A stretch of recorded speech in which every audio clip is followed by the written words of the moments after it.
Устазыбыз Азирети Имам Азамдан сабак ала баштаган күнүбүздөн баштап жашообузда көп өзгөрүүлөр болуп жатат. Эми биз дүйнөгө көз ата турган адамдардан эмеспиз. Максатыбыз анык. Бүткүл адамзатка пайда алып келе турган арзууларыбыз жана ошого жараша эрежелерибиз бар. Эмнеге бул жөнүндө айтып жатканыма таң калып жаткандырсыз. Азыр себебин айтып берем. Абдуллахка максаты жок же туура максат кое албаган адамдар жакчу эмес. Ал менен сооданы жаңы баштаганыбызда жумушчулар үчүн атайын суроо жооп тизмесин түзүп чыкканбыз. Алар төмөнкүлөр эле. Толук аты жөнүңүз жана ата тегиңиз жөнүндө айтып бериңиз. Жашаган жериңиз жана үй бүлөлүк абалыңыз тууралуу айтып бериңиз. Кур'ан-ы Каримден канча пара жаттагансыз? Хадиси шарифтен түшүндүрмөсү жок канчалык деңгээлде билесиз? Тобокелчисизби? Максаттарыңыз тууралуу кыскача айтып бериңиз. Кандай кыялдарыңыз бар? Иш бар экендиги тууралуу кимден уктуңуз? Эгер ишке алсак, соодабыз үчүн эмне кылып бере аласыз? Сизди жумушка алуудан кандай пайда табабыз? Айлык акыңыз канча болушун каалайсыз? Дагы бир нече суроолор бар. Анын баарын айтып отурсам сөз көбөйүп кетет. Иш издеп келгендер менен суроо жоопту мен кылар элем. Кийин жыйынтыгын Абдуллахка айтып берчүмүн. Ал биринчи кезекте жакшы күмөн кылган, дайыма жакшы жагын ойлоп турган, ар кандай иштин жакшы тарабын үмүт кылган жана максаты барларга кызыкчу. Калгандарын кайтарып жиберчү. Ислам дини өнүгүп, дүйнөдөгү ар бир иштен жакшылык күткөндөр көп болсо да, жаман күмөн кылгандар да кездешпей койбойт. Ошондуктан Абдуллахка максаты анык эмес адамдар такыр жакчу эмес. Ал бат-бат кызматчыларга соода иштерибизди максатын түшүндүрүп, эстетип турат.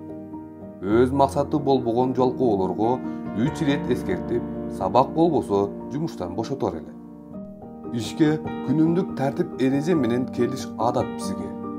Эсимде, ишибизди жаңы баштап жатканыбызда устазыбыз бизге максатты анык коюшту эскерткен эле. Максатыңар анык болсун.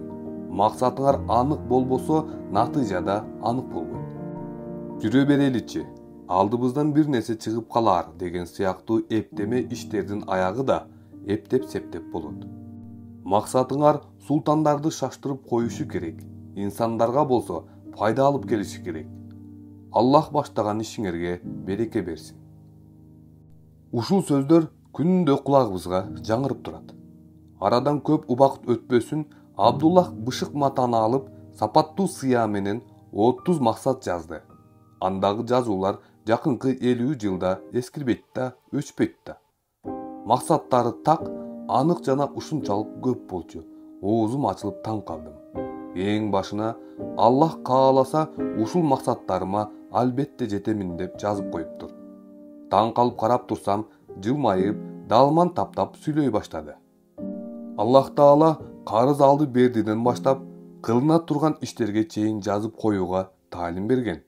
Ишенбесең, Куранга кара. Ал жерде акыл ээлери үчүн аят белгилер бар. Мен да максаттарымды, келечекте кыла турган иштеримди жазып коюшту ниет кылдым. Бардык адамдарга пайда келтире турган иштерди кылышты арзуу кылам. Ушул максаттарыма күндө карап турамын. Эсимен чыкпайт. Жүрөгүмө орношсун. Жүрөккө жайгашкан нерсенин таасири дене мүчөлөрүңдө сезиле баштайт. Аракет кыла баштайсың. Курсак ачканда тамак издегендей, ушул максаттарга жетиш үчүн да аракет кыласың. Сен да максаттарыңды жазып койгун. Мээңе жакшы пикирлер келсе, аларды да кагазга түшүрүп кой. Алар бекерге келбейт. Ишке кириш. Ошо күндөн баштап мен да максаттарымды жаздым. Кылуучу иштеримди кагазга түшүрдүм. Арадан 1 ай өткөндөн кийин ар бир кадамым улуу иштерге карай ташталып жатканын сезе баштадым. Мына ушул жазууларды жашыбыз 40тан ашканда жазып жатабыз. Эми жазуунун күчүн сезип турабыз. Ушундан кийин кызматкерлерден да арзуу, максаттарын сурап чыктык. Кыска убакыттын ичинде соодабызда үлкөн өзгөрүүлөр болду. Эми жүздөгөн ишчилерибиздин көздөрү жанып турат. Анык эрежеленген тартип менен иштешет. Пайдабыз аша баштады. акчабыз көбөйгөн сайын Абдуллахтын садака ыхсандары да көбөйө берди.